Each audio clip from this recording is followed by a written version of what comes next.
The funny thing is, like, I had stripped away think I was never going to be a marketer. I went to school for accounting. I worked at a company that dealt with accounting. I thought I was going to be a numbers guy, which I still love numbers. But yeah, it wasn't until I got into ClickBank here and I understood, it was reading .com secrets. I was like, oh my gosh, online marketing is the blend of numbers and performance with human behavior, right? Behavioral economics, why people buy. And I've said it before, it felt like coming home.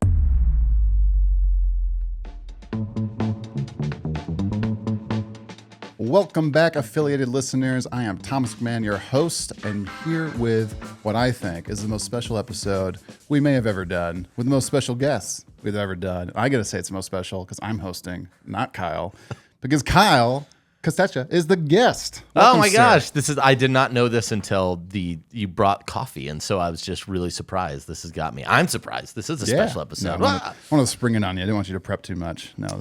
No, I think, Kyle, that you have a very unique perspective on this industry, on the clients we work with, your history at ClickBank, then going to be in the marketing space, working with a client, doing all that. You've done some other things, and you're back at ClickBank. The success you've had here as a business development manager, and you're obviously a student of the game. So I just thought letting our listeners get to know you more directly versus being the host and kind of learning passively about you would bring a lot of je ne sais quoi. This is, it's because the last interview said, I never get enough hate. So this is your way to kind of bring in the haters, right? Is that No. I love working with you, and I know your clients love working with you. You see, what I always love is when it's time for you to kind of hand over your clients to the account management team when they're platinum and diamond. They're always like, no, I want to keep working with Kyle, right? Thanks for buttering me up, man. But yeah, happy to, it's like I said, answer whatever. Yeah. And I'm probably too much of an open book, so ask away. I think it's probably more you to be aware that I will answer honestly. Yes. Now Kyle is always one step away from an HR violation, so he keeps it entertaining. Yeah. But as is tradition, there's drinks with our guests, and I know you're a coffee snob, as we talked about this morning.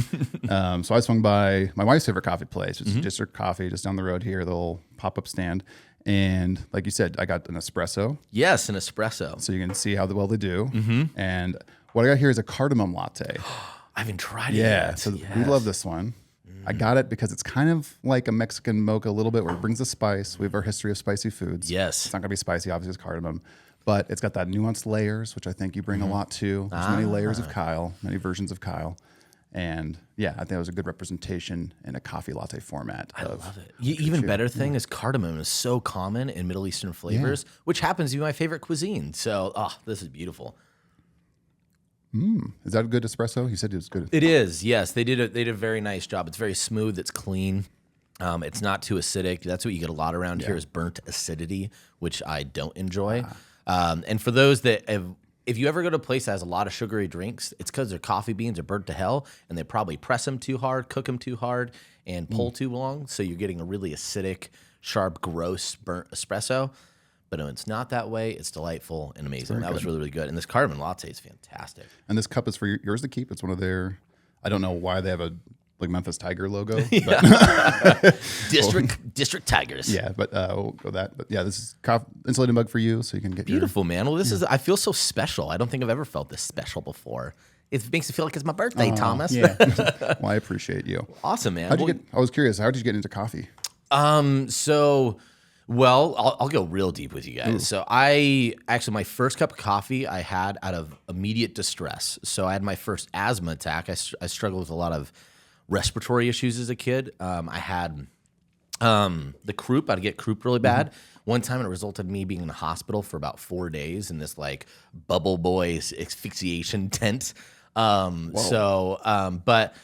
as a part of that, I was in 5th grade when I had my first asthma attack, and I was in school. And for those that haven't had one before, it's just a really internal slow suffocation. Like all of a sudden you could feel your bronchial tubes just start to close up, and you don't know why. You're taking breaths, but it's not really doing much. Yeah. So I felt it, and I was familiar with restricted breathing because of the other respiratory issues, but it felt different, and those never had happened to me in the day. So I went down. They called my mom. they were freaking out because there's a kid sounds like he's slowly dying. They're like, "What's going on?" And my mom's like, "Hey, do you have coffee? Give him coffee because caffeine with the croup, not with asthma necessarily, or sometimes it could help kind of open up the blood vessels up into those capillaries with some caffeine." So that was my first cup of coffee. Was out of distress. I had like whatever the elementary school like break room teacher's lounge coffee was. So definitely some butt water coffee, but. Even then, I was like, hey, this is kind of nice. So that started a journey of me enjoying coffee. But then I was active LDS for 11 years. I didn't drink coffee during that whole time frame and started getting back into it. And we were spending a lot of money going out to get coffee places. And we're like, we should probably try and figure out how to make coffee at home. So and this is while you're LDS, you're drinking No, coffee? this is afterwards. Okay, I was going to say, that seems like that's a longer story for a Sure, different time. yeah. If anyone wants to talk theology, Like I said, there's talk layers to Kyle. Yes, there's lots of layers. But anyway, so how it started was then like we were on this journey to figure it out. And I realized I didn't like pot coffee, but I really liked making espresso. And so we bought an espresso machine. And then from there, I was just hooked. Because You're deep now. Yeah. Yeah, it's just such a miserable process because there's so many things that you could fail with and you will fail.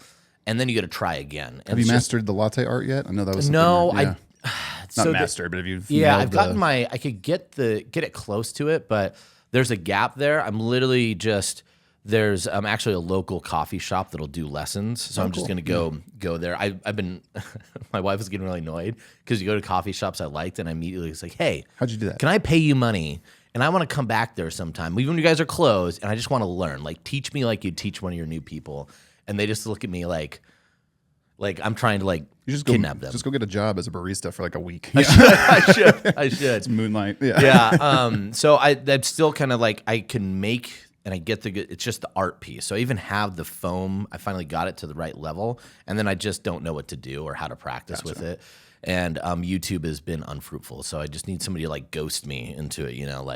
Around the corner. We can do that for our next little.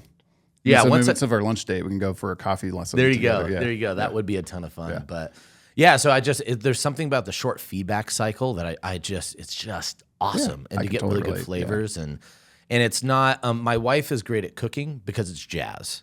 I'm not good with jazz. I know it seems like I'm a real free flowing improv guy. Not true. You want to whatsoever. follow the thing. I like precision. I like a plan. I like something to execute on. And when it comes to at least cooking, like. I am not here to be creative in that aspect. I want to be precise. And then I could create outside of that. So you want to bake? You want to do coffee? Yes. Yeah. Okay. Yeah. So my previous obsessions, I went through a cheesecake obsession, cupcake obsession. I've chocolate done chip brownies, cookies. chocolate chip cookies. Yes. I love that especially for you. You brought so many cookies in the office. That was great. Yeah. The funny thing is that, and similar to coffee, I actually don't produce most of what I make because I'm too critical and I'll hate whatever I eat. Yeah. So when I did cheesecakes, I very rarely ate. I'd take one bite and I was like, that's not good enough. And it's like watching the bear and they're just throwing all this delicious food into the trash because it's not perfect. Yeah. So I do waste a lot of food in these ventures. So those poor starving kids in Africa. Well, I hope you can appreciate now why I say Kyle has layers, because what I thought was a simple question, how do you get into coffee, turned into a long story. Near-death experiences and cults and LDS.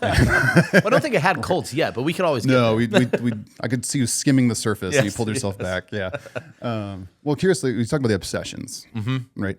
I see that in you, in your work too. Right. And like, or not, maybe I just shouldn't say work, but how you approach this industry. And I can resonate with that a bit as well, just how I get into this line of work. What do you get obsessed about in the direct response marketing world? Yeah. And this goes back to actually, again, me as a kid. I have always been obsessed with how to create mass reactions in individuals and human beings. Like, why do people react and do the things they do?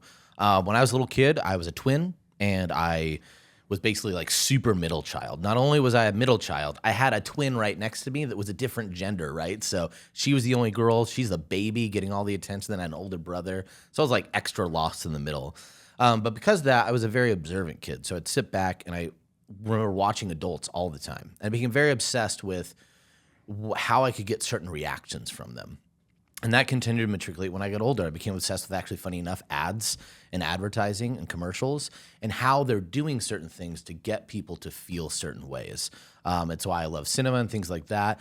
And oddly enough, I never thought I was a marketer at all, except for I'll tell you one really funny story about probably the closest time. I actually wrote in 8th grade a paper about how I was going to go into advertising, but I did it to be an asshole. Okay. So I had a really big hippie 8th grade English teacher. So you wanted to be the Yeah. And this might not be surprising to people. This is that like know an me. 8th grade thing because I remember doing this to some teacher, and I was like, yeah, like I just would try to do the opposite of everything he wanted us to do, like in like a very like, this is my free speech and I'm allowed to do this. Not like I'm just going to be antagonistic and disruptive in class, but just little things. But yeah, I had a very weird moral code with teachers. So like if I felt like you didn't earn the respect and that you were being a good teacher, I would do everything I could to make their life miserable. I don't know why, but this teacher, she was really pushing a lot of very viewpoints to us that I just didn't like. I didn't necessarily disagree with what she was saying. I just didn't like she was pushing it on us. So you went, I'm going to be a capitalistic madman for her. Yes, I did. In fact, I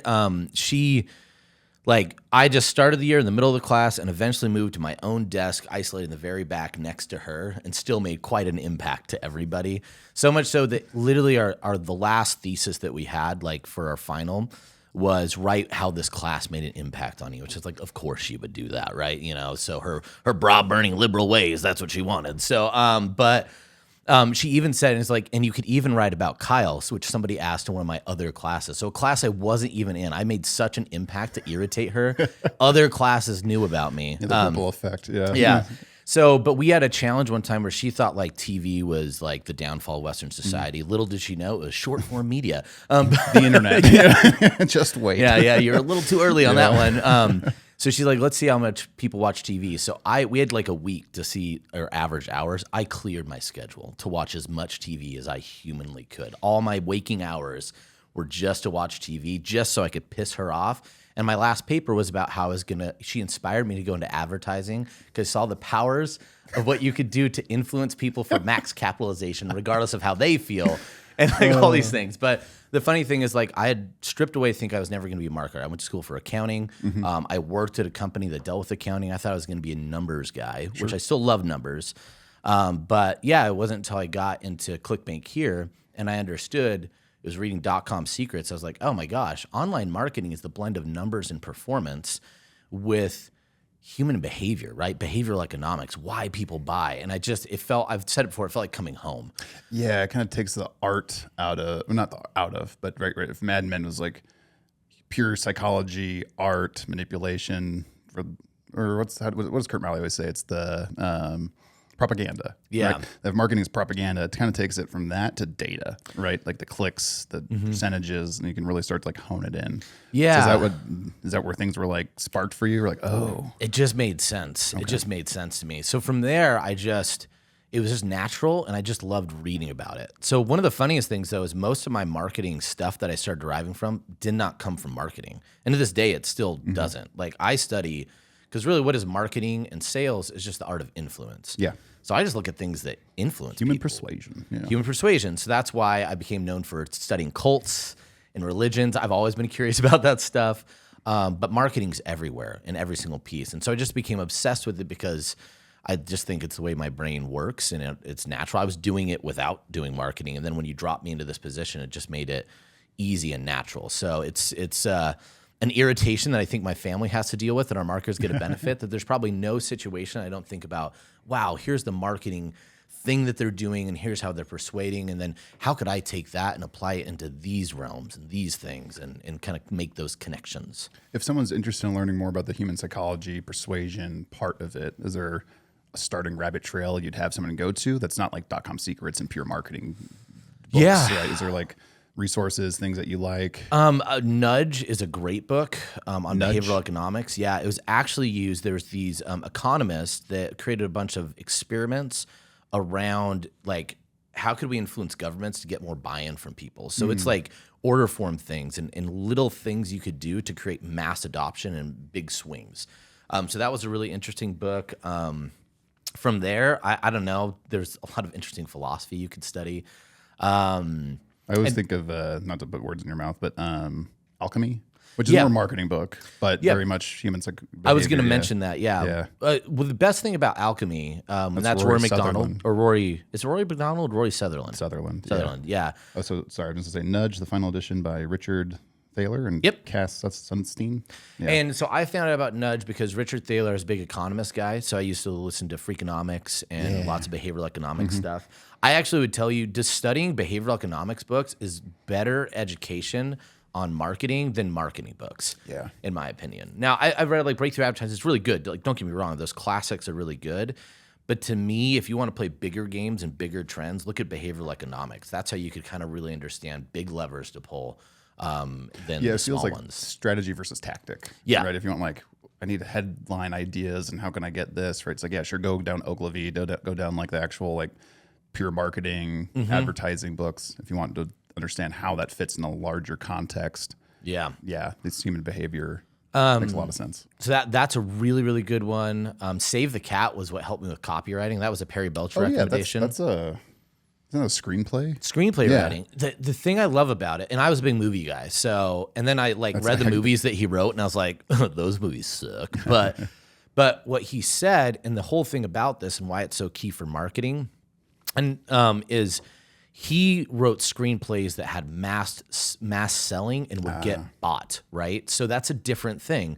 And people want to poop on all the Avengers movies. Oh, they're just such they want to be all Scorsese. It's not movie making. I'm like, it's profitable movie making because they're making very mass stories that are very simplistic, done so well that they make a ton of money. How can we ramp the hero's journey up to 100, right? Yeah. Yeah, and they literally follow. If you read Save the Cat, it's the model they follow it's precise to the point that like it's almost what's going to happen before it's happening. You know where they're at in the story, so it doesn't ruin movies for you, but it changes the way you watch them. Sure.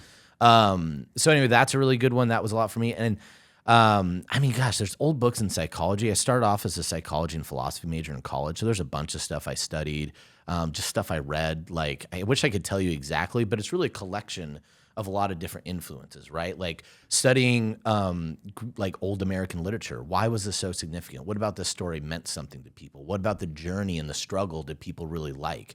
So you start to see that there's certain pain points in certain books that resonate. Why? And I would just always ask why. Then I could try and figure it out and connect it together. One other one that was really, really, I would say, helpful for me when it came down to understanding marketing is the first cult that I was like, oh my gosh, this is the best ascension model ever, was studying Scientology. Like go and pick your medium of choice, but get a really in-depth study of Scientology. And the next one is Jim Jones in Jonestown. Really, really great target marketing. Now, these people do bad things, but if you break down the strategy, because a lot of us like to think like, oh, you have to be an idiot to join a cult. Wrong, right? Right. Very, yeah. Yeah. Who would ever watch a VSL that's 60 minutes? Well, it must be somebody that's really stupid. I'm like, well, it's not, right? Yeah. So when you start to break down and realize when you're so many steps removed, you can look at it and go, how do people believe that? Yeah. And you look at the people in that circle and you're like, it's this disconnect. You're like, what? Like, well, Scientology went after very intelligent people, right? Mm-hmm. Why do they call it Scientology? It had science in it. Yeah. And so it breaks down this barrier of, and there's other things too. You start to learn about absolute truths with human beings. Like, I don't know, I've heard Joe Rogan talk about it. They've identified the faith gene, right? Yeah. It's a DNA variant that we want to believe in something. Mm. And so even when you start breaking down atheism and people that believe in science, but if you look at the way they behave on it, it's no different than the same faith basis of any sort of religion. And there's a great quote in one of Terry Pratchett's books, and he's a fiction author of like the Discworld series and stuff, but I think it's in the Small Gods book he has. And he's a satirist, right? So it's all satire, but the quote is something along the lines of like, an atheist is as close to as good as like a true believer, from like a God perspective, right? Because they believe so strongly in not believing that it's almost like they've almost come full circle, and now they're like a degree of separation away from a true believer kind of thing. Yeah, and not to bring it like into too much religion, but like mere Christianity. C.S. Lewis talks is that it takes more faith to be an atheist than it does to believe in God. And I think what you really just strip it down to is human beings need to believe in something. So if you understand that, and you know that desire's there, now it's just target marketing, right? We just have to know you believe in that. Where are you underserved by what currently exists, and where can I solve those problems, right? Yeah, how do you take, great segue, because I was going to ask, how do you take these ideas on a bigger level, right? Like the human psychology, cult, right? Mass adoption, things like that. How do you take that and break it down into when you're looking at, because what I think was one of your superpowers is copy, right? And like seeing marketing angles, connecting dots, helping clients through that journey. Also on the data side too. But so how do you take that larger scale thing and start to distill it into tactics and distill it into daily marketing behavior? Yeah. Now, I will say some of this I've been asked this question like many moons ago, and I was like, I don't know. Yeah, It's just one of those things I'm like, it just happens. Yeah. But I've tried to break it down over time. If you have someone who's an expert at something, how do you do that? They're like, yeah, I just do it now. Yeah. I think and I've mentioned this on on many episodes before, but in some capacity. But the biggest thing for me is as a kid, I don't like surface level anything. Like it bothers me. I can't take a entry level answer to anything, which is probably why I was such an asshole as a kid when in school. I know for me, I need to know why something is the way it is, right? If it's an answer I don't like, once I know the why, I might still not like it, but I will now accept it. Well, the funny thing is I will say this, it's not even about if I like the answer or not. It's just, I just want to understand down to like, I think I was talking before. It's like, I was talking about actually our last in-person guest. We were having dinner. I was like, I think one thing my brain naturally does is I want to strip everything down to the corest level of human behavior. I just want to. And it goes back to that obsession of why people do what they do. And I'll even tell you, for me, it is derived from a desire to I felt so uncontrolled about the way people reacted around me that I wanted to find a way to control it. So everything always goes back to this human behavior. So whenever I see something happen, instinctively my brain goes, what human behavior am I seeing right now? What's the core thing I'm seeing? And I just ask and start drilling down to it. So when people present to me with marketing angles and hooks or products, it's like, hey, Kyle, here's my landing page. It's getting not great results. What's your thought process? Yeah. So the first thing I start thinking is like, who are you going after? What's the pain they're feeling? What's the emotion you're stoking? And why is it that angle? Do you want to go with pain? Do you want to go with curiosity? But the big thing is that you just get down to what's the core emotion you're actually trying to hit here. And then you go next layer up. Okay, who is the person you're talking to? And then I'm just trying to pair language, right? Does this match these things? Where's the disconnect?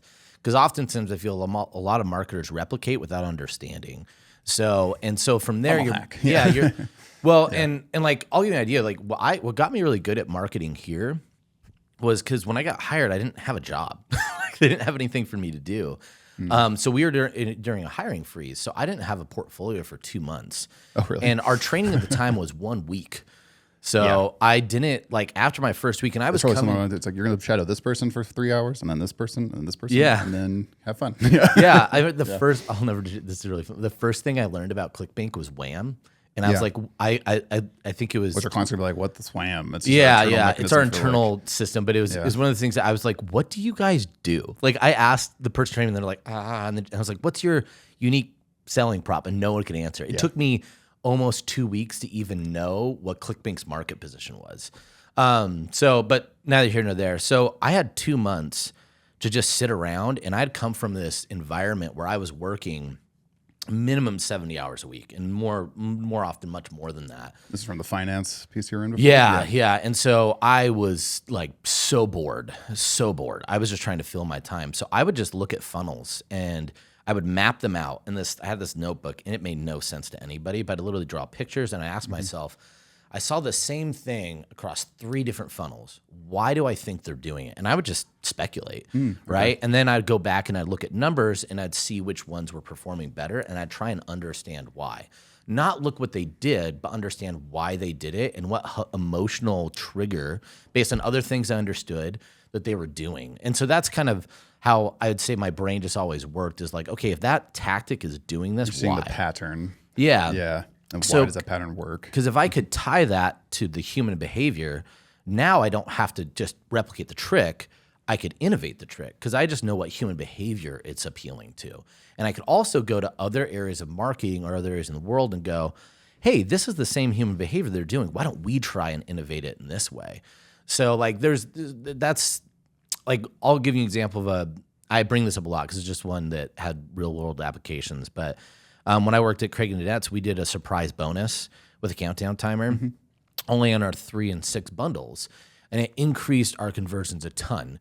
And my theory at the time was like, hey, when we want to lock people away from getting out of this order form, like, and the surprise with urgency creates a mass decision, impulse decision. And if you were an impulsive buyer, we know impulsive buyers have FOMO of missing out on a good deal. Which usually are if you're coming through some direct response channel in some degree. Yeah. And so what I was watching at the time that made me think about this was something on crazy couponers. Like my wife was talking about coupons, and I'd known about them for a while. This was like not like when this was at the peak, but I was thinking about these crazy couponers and my mother-in-law who like would buy ridiculous amounts of things because it was a good deal. And her dad did the same thing. Isn't the coupon lady based in Boise? Yes, crazy coupon lady is, yes.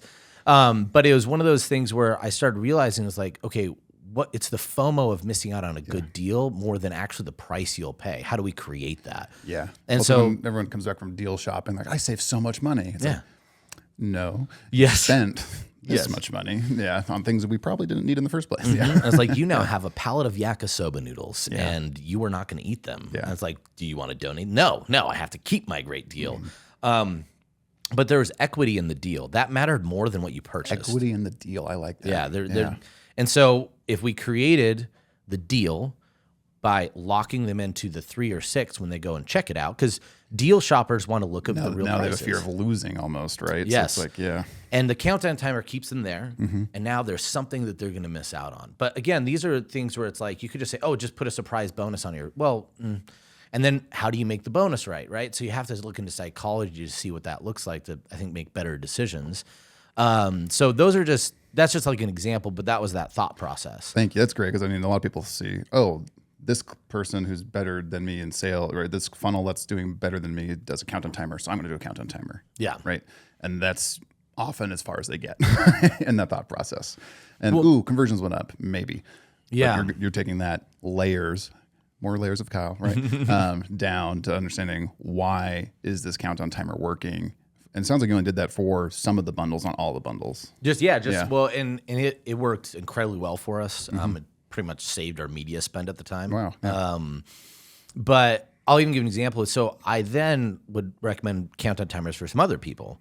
And the funny thing is, one thing I forgot to mention that we did is when you did the original countdown timer when ClickBank first rolled this out, they had this like oppressive, massive red countdown timer, and you put it on there and conversions dropped. And I was looking and I was like, well, no crap. Like it's so obnoxious and it's distracting and it becomes everything. So, but marketing tactics say you want those things to be loud and red and pay attention, right? It creates urgency. My button needs to be red, right? Yeah, but it doesn't work because human behavior becomes what it's all about. Now, that might work in a launch model. It might work on a certain type of front end for a certain consumer. But in this situation, they're a passive individual not expecting something. So we made the countdown timer above, and it really matched the rest of the order form, so it's subtle. It's a more passive countdown timer. Yeah. So the countdown timer was there in your head, but it wasn't everything. Sure. And then we highlight the banner. You're not taking away the focus of the buying decision. You're just influencing the buying decision. Exactly. Yeah. It's not in your face. It's, oh, by the way, here's a countdown timer. Right. Which, if you even think about this, like you go to game shows, you want to look how this exists in real life. You watch it. Here's the challenge. Here's what you have. Oh, and by the way, you only have 10 minutes to do it. Oh, like I don't need to blast it in your face. I want to know the income, and now I know I have a timer. Yeah. That actually creates more urgency than blasting the time in there, because now I'm thinking about the time. I don't even know why I care. I'm like, well, 10 minutes is not enough time, and I'm just going to bail and leave. So it's just weird things like that. But I think when you start looking at what is the human behavior that this is triggering, you're going to be able to innovate and replicate your copies so much more often. Plus, you start to look at trends. And I think that's another thing I do really well is I could find trends that other people aren't looking at, because I just start thinking about behavioral economics and the way humans behave universally. Last thing I do is become a student of history. Study history all the time. I always am finding, that's why I have such weird ass facts all the time, because history is something I've always loved, and I love it because history doesn't repeat itself, but human beings they behave the same.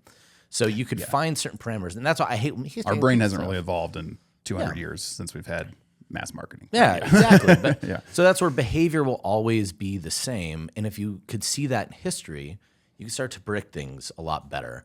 And again, not that history repeats itself, but humans do behave the same. Yeah. Have you seen this as going back to the countdown timer thing, like a little life hack? If you've got someone in your life who struggles with time blindness, who always seems to be late for things and things like that. Or like, hey, we're leaving. Describe time blindness to me. I want to see if I have it, but You probably do, just based on, but basically the time blindness is like, it's hard for you to understand.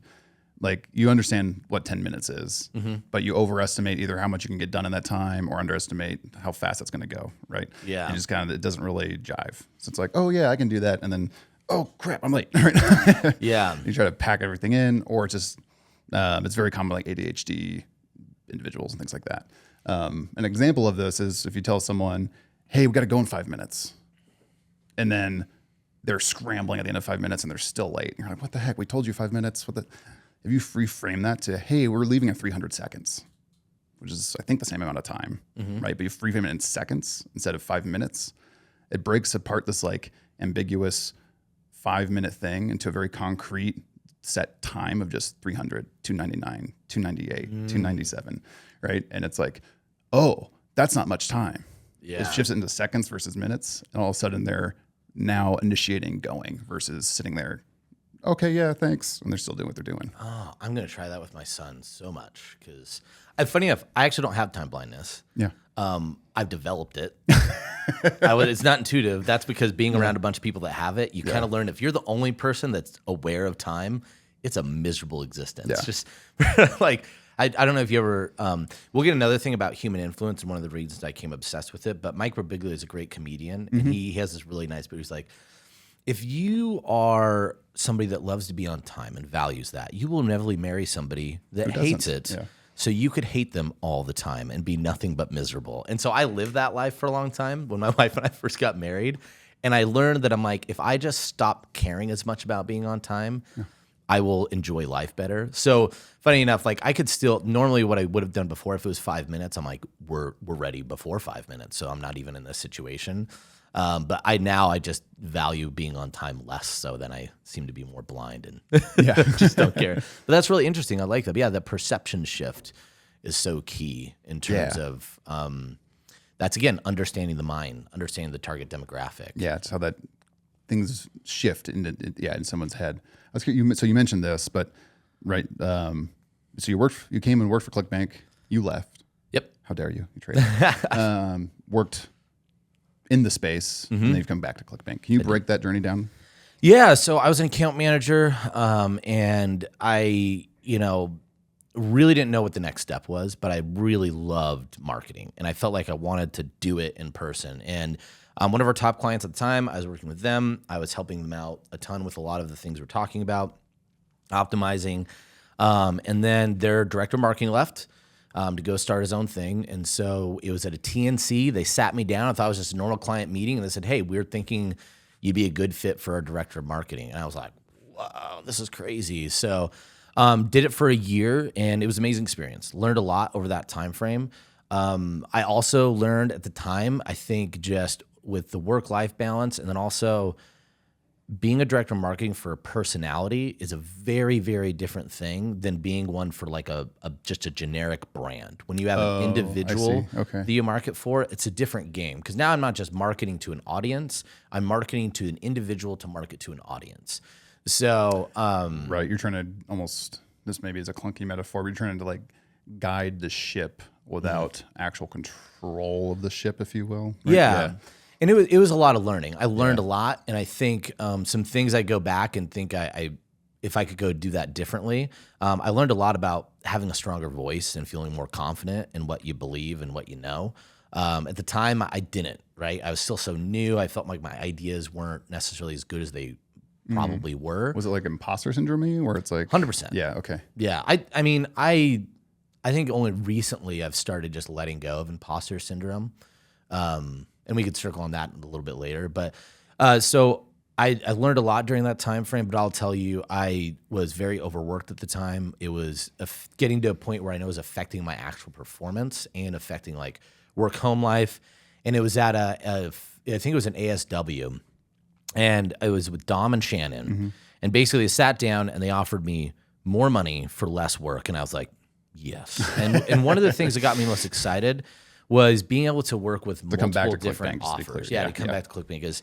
And I'd come back in BDM role. So I was like, oh, cool. I could kind of be a consultant And what it excited me is like I could kind of refine those skills that I was doing over there, but across a lot of different things. And I think that was a healthier place for me. And it turned out to be good. Like things have been very well since. But during that time frame, it did reaffirm to me that like, oh, you do seem to understand marketing and you can kind of grow some teams and build some effective strategies. And we launched like 10 products over that time frame and did some really exciting stuff that really helped out the company. And I'll just do a shout out to Craig Collins is one of the best people I've ever worked for. Nice, I freaking love Craig. He's an amazing CEO, really, really great guy to work for. Like if you ever get a chance to work with him, he's just one of the best guys out there. Love Craig. Shout out to Craig. So, Thanks, Craig. Yeah. But yeah, so that journey was critical, and I think where I am today, and giving me that confidence and knowing that, oh, you can do marketing. Like you're not just some kind of academic of marketing more than anything. Yeah, an actual boots on the ground experience to execute on it. Yeah. Because how often do you get asked by just general clientele and people in the industry, like, hey, Kyle, why don't you do your own thing? You must know all the secrets and all the things. Why don't you do your own thing? All the time. Yeah. And then they'll be like, want to do it with me? Yes. So Kyle, why don't you do your own thing? That's a great question. One of the biggest things, and this is going to sound wooey, but I'm not a big personal development person. I don't really like a lot of personal development.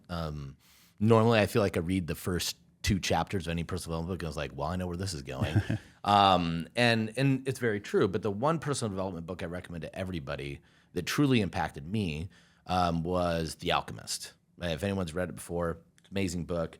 To me, it's really the core. It's a fictional personal development book. So it strips away the me of personal development. Right? A lot of personal development books center around my transformational story. I don't really care about your transformational story. That gets stripped away, and it's just those core tenets in there. I bring that up because I used to say, I'm a logical person. I would really fight instincts, and then I changed to having more instincts.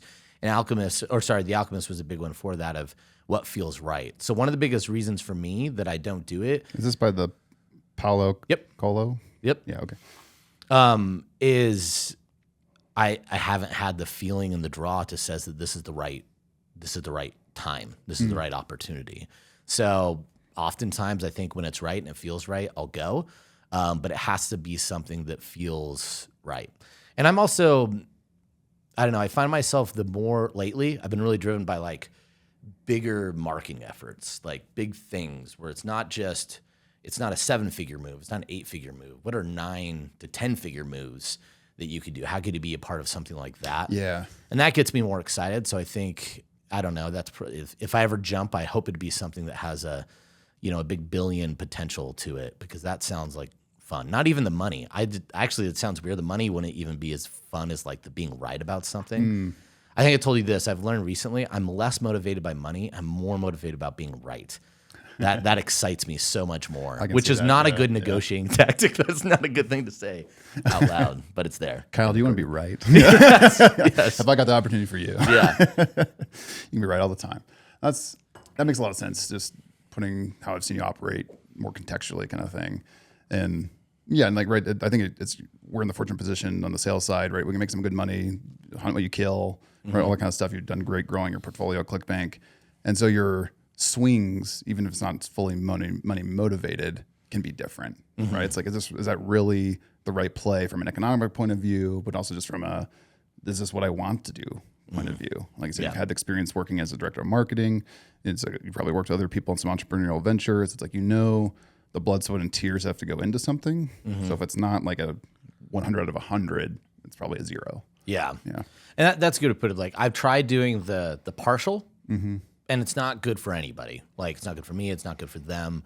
And so it's like when I could be at that point where it's full motivation. And the other thing, like I also know I need an operator because it's not even ADD. It's just Strength Finder has made me better and worse at life. You need an operator now. Yeah, exactly. Yeah. I say that with love, right? Like it's like I just ignore operations. Yeah, so it's just like it'll eventually until it's bad enough. We know how important it is. Yes. We also know it's our blind spot in a lot of ways. Right. You're very good at ideating, creation, right? Just like, okay, this can happen here, that can happen here, that can happen here. Yeah. That's always sometimes I push back on you when you're coming up with ideas. It's like, Kyle, great idea. Who's gonna own that? I'm like, can somebody? You're like, I don't know. It's like, it's not a bad idea. It's a great idea. where does this fall into, the org chart? Who's going to own that? And you're like, this made up person probably, or this mix of people. And if it's not one person what that clearly aligns with, it might be a great idea at the wrong time. Yeah. Or even a great idea that I can't execute on. Yeah. So that's probably why I'm very a lot of people have even asked me, why do you share all your ideas? And I'm like, because I can't execute on it. Yeah. And I like to see somebody else do it so I could be right. Right. So that's one of the things like that's, I'm revealing probably too much here, but yeah, that you're right. I definitely know I need an operator in life. And that's the other thing. I would never go into any see that with a lot of our clients too, right? It's like they have so many opportunities on the table and they chase a lot of them at the same time. Where if they could be a little more disciplined, a little more, this is what I'm doing, and then backfill themselves with operations, because a lot of our clients operate like you do, where they're good ideas, good at marketing, good at copy. They've been good enough at execution to get them to a certain point, and then they can't get past a certain point because they can't operate. Yeah. And this will sound crazy to people, but I have actually I even used to automate businesses. When I worked at Clearwater, my job was to take their operations and shrink them down to simplicity. So I have a brain to make it work, and I could force myself into doing it, but it's not a strength. So I think it's a lot of people you could push through for a period of time, but it takes so much energy away. It's not sustainable. And inevitably you will just push those things off until they become a cancer in your life, really. So I'm curious, looking at our clientele, right, we get a cool perspective behind the scenes at so many different businesses here, and working with different entrepreneurs at, from hey, I'm starting out to 9+ figure businesses. When you're almost qualifying clients to work with, what are the things that make you go, yes, I'm going to invest my time into this because I think it's going to do really well. I'm going to be right about this. What makes you feel that way? Man, the problem is there's a lot of different things that get me that. And I will tell you, I have a problem with sometimes getting too excited about an idea and its potential, realizing that where it is and where potential is a much larger cavern than I'm willing to accept. With you. Yeah. So there's that. Some of those clients, I could get excited about an idea. And if I feel like there's a pathway, that's where I just get super excited, especially if it's something new. When I see something new, most of the time I just need people that have a product. And then the next thing, and this is where I've changed, now I look and see, okay, do they understand the pathway? And then do they have the team or the ability to execute on it? So that's one. So if you have an idea and an opportunity and you have a team to execute on it, I'll put it out there. And then when they show that they could execute on it, then I get really excited and energy goes forward. That makes sense. This might be like a new idea from a client. Maybe they have proven performance or something like that on other things, but they're just starting to roll out something new.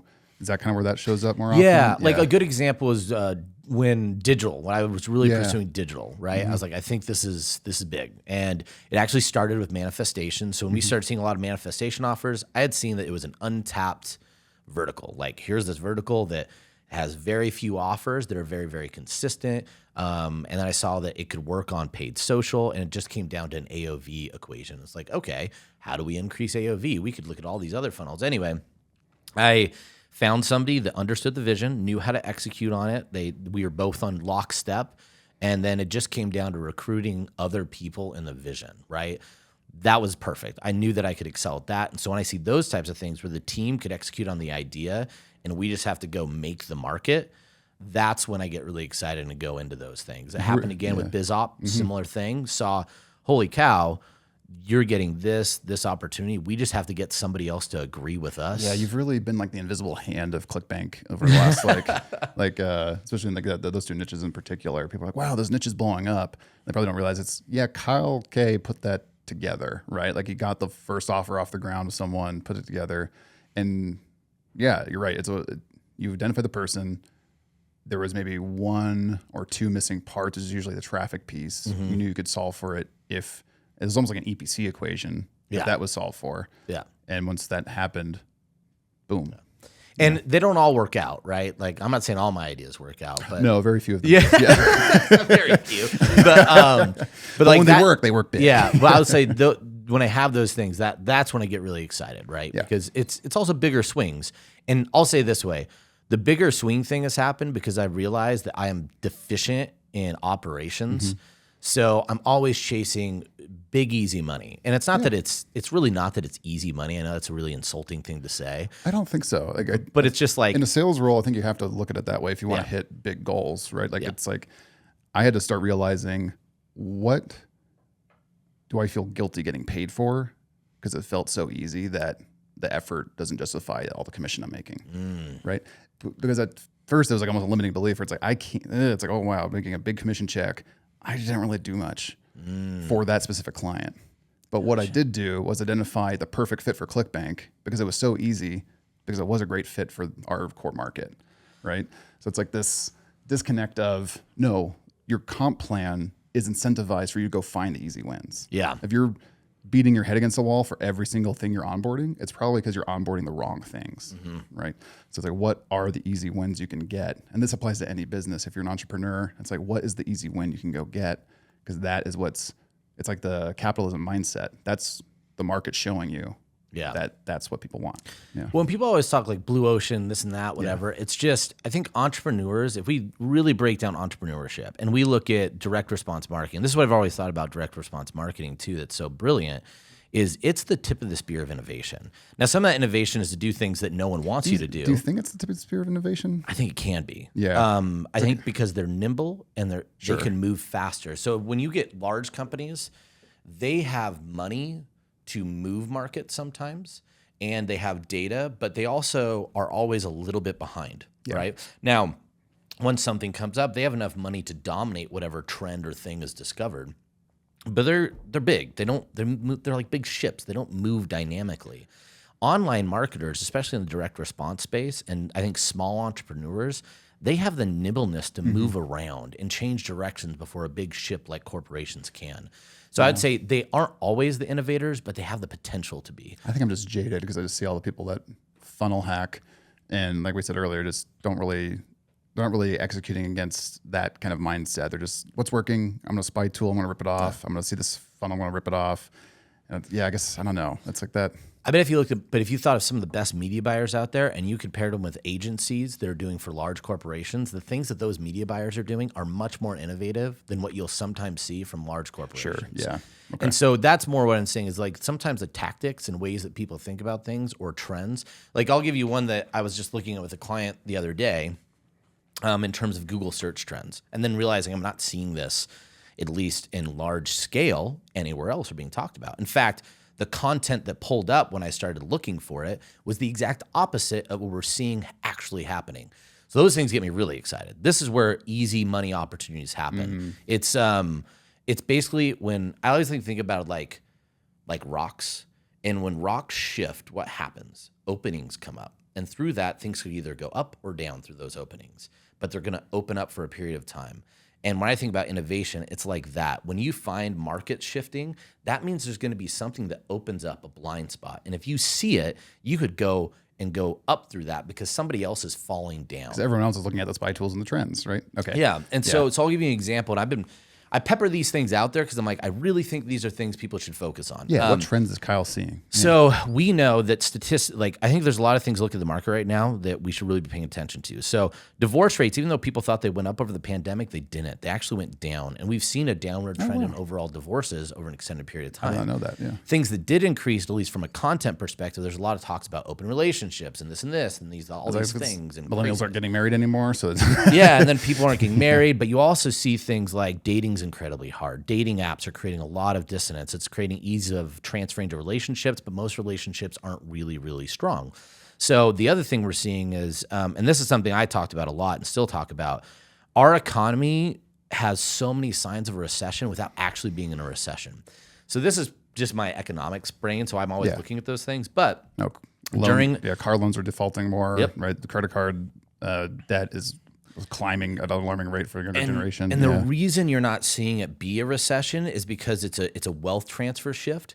So I won't get into all the reasons for why that is. That's going to be too long. But needless to say, we have a recession without saying it's a recession, which is a fantastic opportunity because that means other people aren't paying as much attention to some of the trends. And one of the trends that you really see is divorces tend to go up when finances tend to go down. It's not an immediate indicator because it delays a little bit, right? You need extra Yeah, pain. the stressors there. Yeah. But we were looking at search terms the other day, and in terms of the vertical line on Google search trends for divorce lawyers is aggressive. It's the most aggressive from memory. This is just going off the top of my head, but it was the most aggressive we'd seen since around 2009. Interesting. And why is that significant? Because what happened in 2008?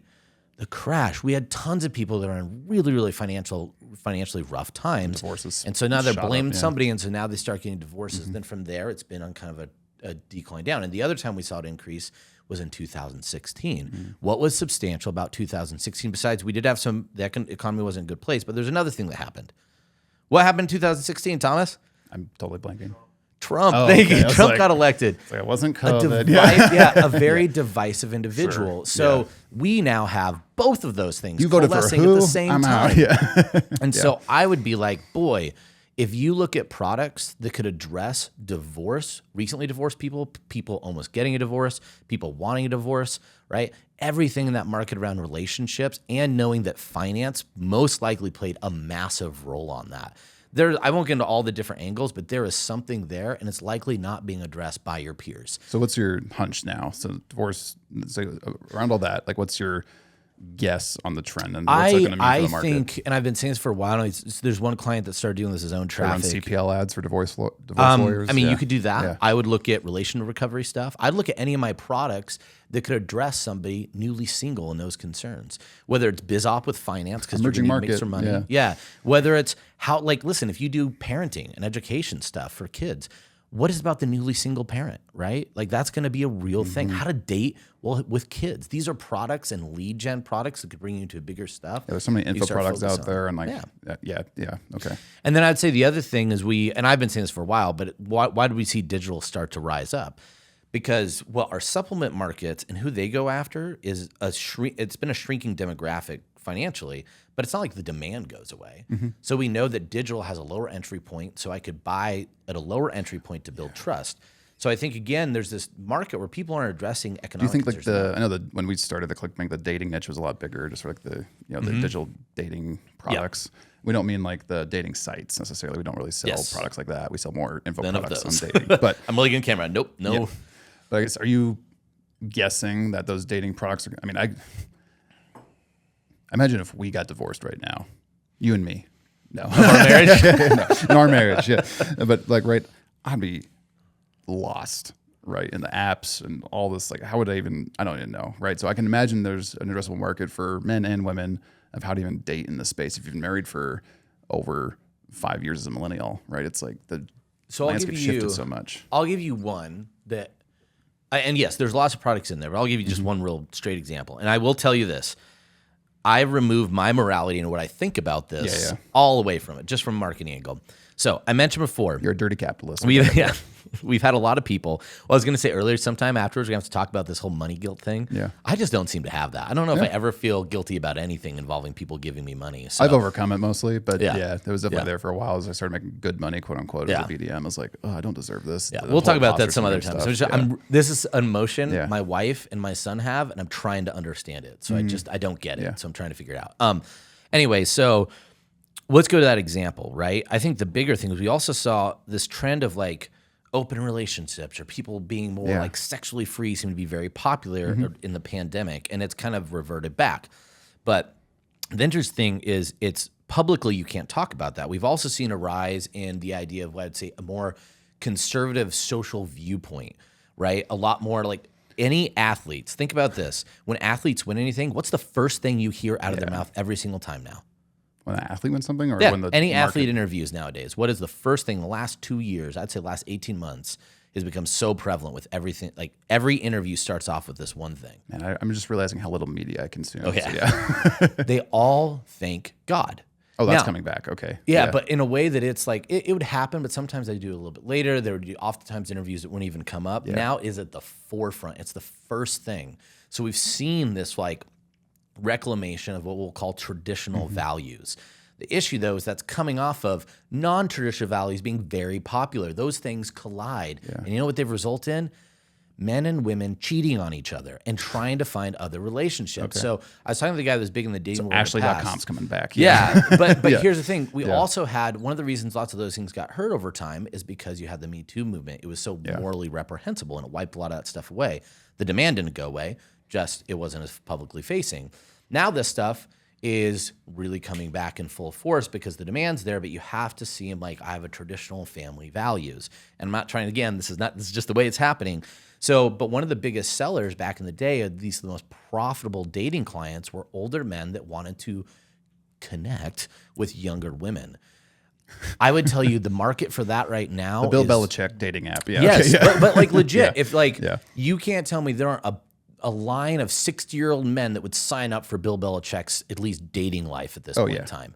And they also have a lot of money, potentially at least more after their divorce, right? Or sometimes they're still married. And again, this is not a moral thing. It's just existing in the market. So remove what you feel about it and know that there's a huge opportunity versus the other dating market has pretty much only gone towards younger men, which have less money and they'll spend, but it's not nearly as profitable as market.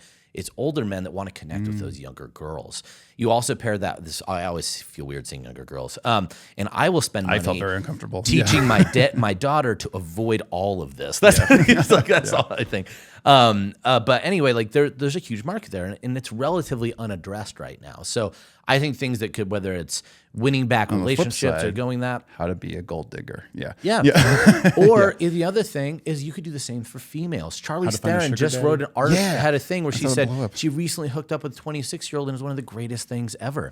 And we have this market for all these, I can't, I'm trying to uncover the psychology. I won't go into it. Is younger men wanting to get with older girls. So you even have a product there. How to get your cougar hunting digital courses. The fun part there was like how like, I don't know, with the Charlize Theron thing, everyone's like, yeah, go her.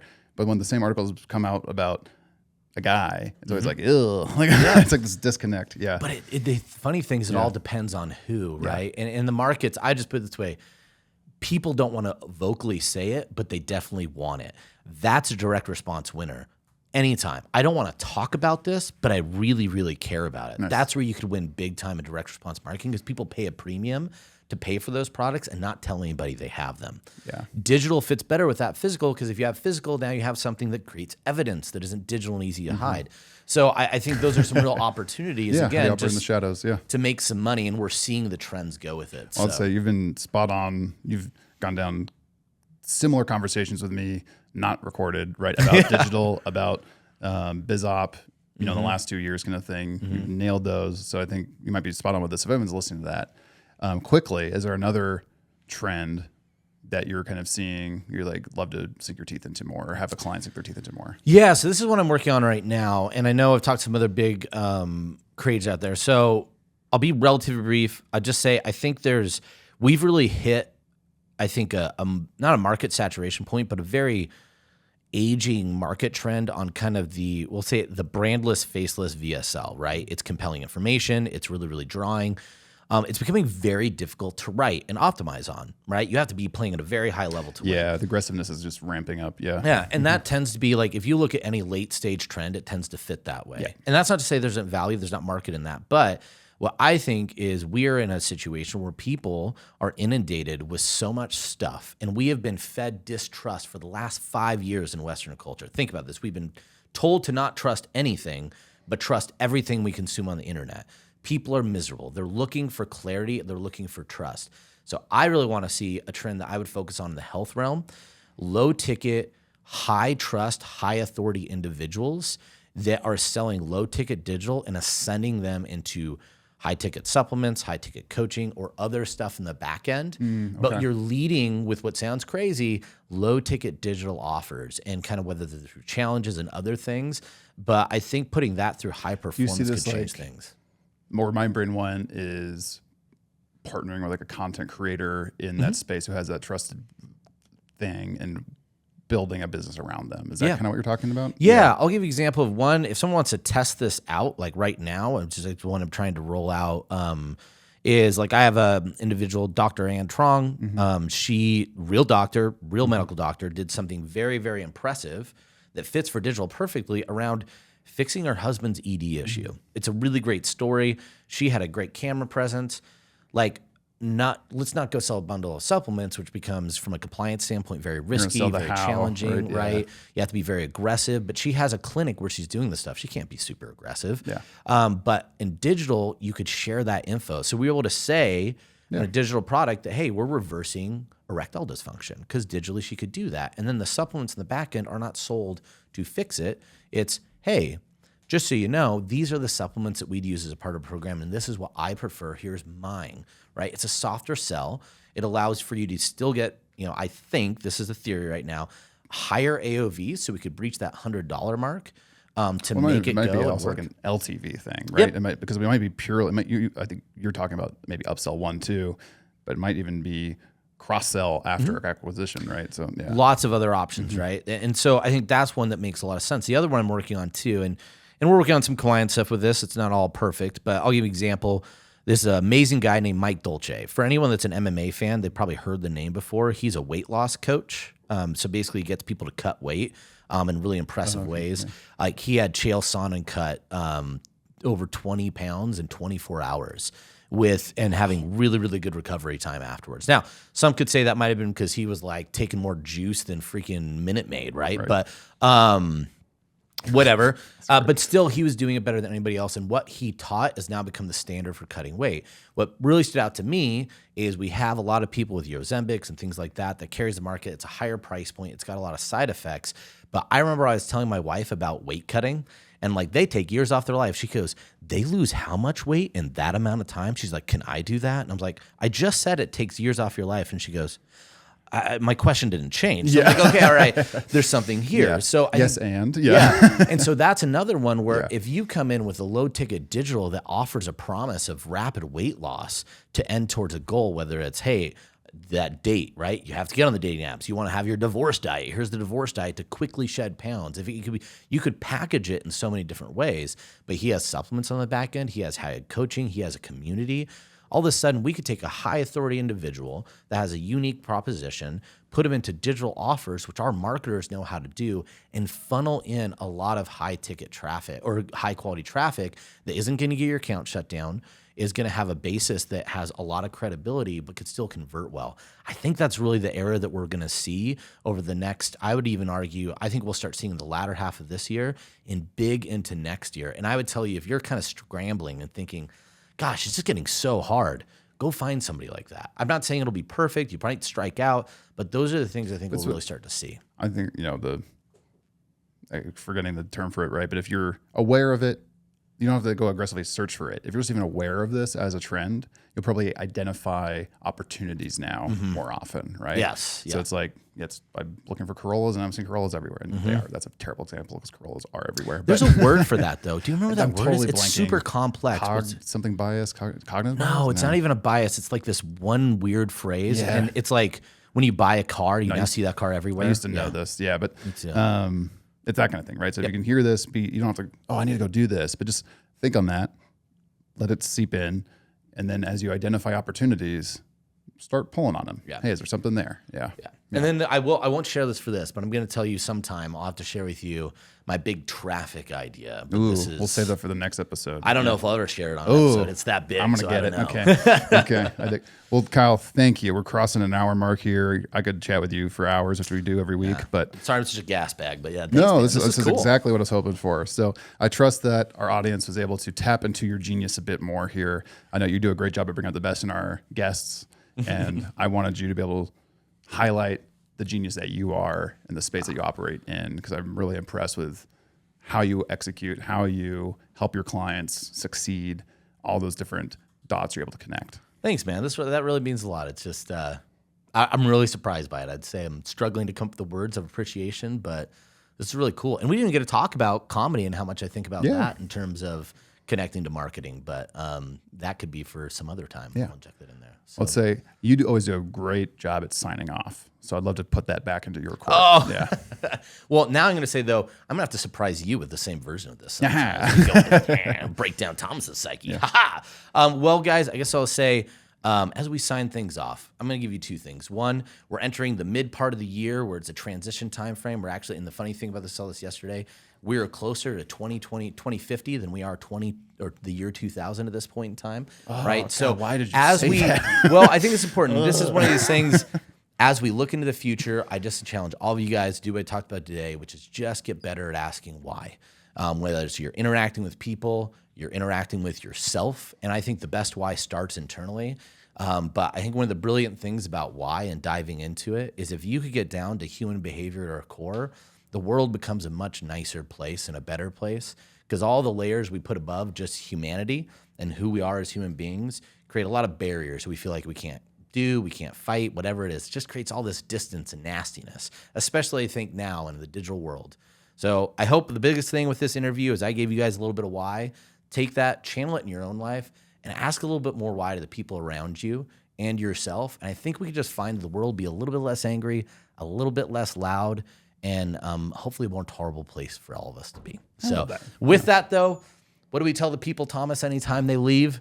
Rate, review, subscribe. Oh, yeah, that one too. I forgot about that. Oh, and I just quacked us. So, yes, rate, review, subscribe, hit the bell so you never miss an episode. And it'll be important because who knows, we might be interviewing Thomas to find out why he does what he does and learn about spearfishing, which is a really exciting thing about him. Yeah, exactly. So, but until next time, Thomas, what do we tell the people? Email us at affiliated.com. And I forgot that one too. You really throw me off not being host mode here. I love it. Yeah. And happy scaling. Happy scaling. Be safe out there, guys.